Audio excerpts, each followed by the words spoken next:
प्राचीन समय में विद्यार्थी गुरुकुल में रहकर ही पढ़ा करते थे। बच्चे को शिक्षा ग्रहण करने के लिए गुरुकुल में भेजा जाता था।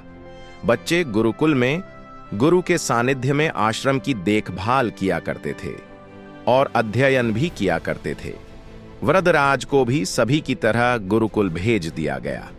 वहां आश्रम में अपने साथियों के साथ घुलने मिलने लगा, लेकिन वह पढ़ने में बहुत ही कमजोर था। गुरुजी की कोई भी बात उसके बहुत कम समझ में आती थी। इस कारण सभी के बीच वह उपहास का कारण बनता है।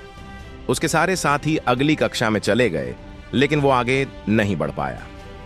गुरुजी जी ने भी आखिर हार मानकर उसे बोला, बेटा वरदराज, मैंने सारे प्रयास करके देख लिए हैं।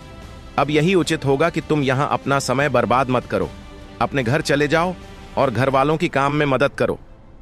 वरदराज ने भी सोचा कि शायद विद्या मेरी किस्मत में नहीं है, और भारी मन से गुरुकुल से घर के लिए निकल गया। दोपहर का समय था। रास्ते में उसे प्यास लगने लगी।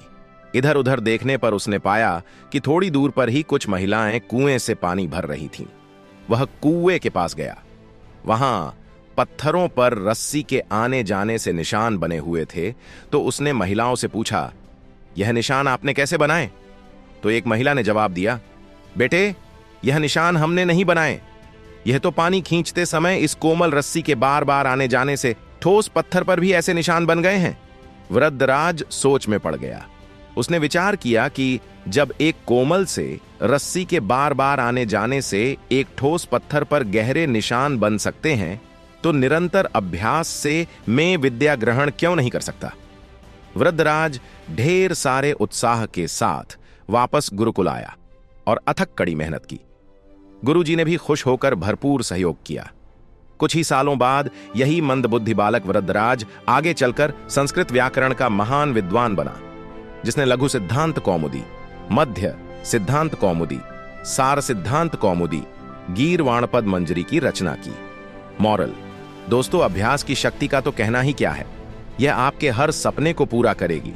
अभ्यास बहुत जरूरी है, चाहे वो खेल में हो या पढ़ाई में या किसी और चीज में।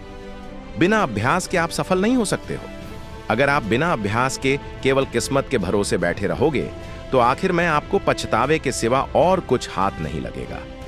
इसलिए अभ्यास के साथ धैर्य, परिश्रम और लगन रखकर आप अपनी मंजिल को पाने के लिए जुट जाएं।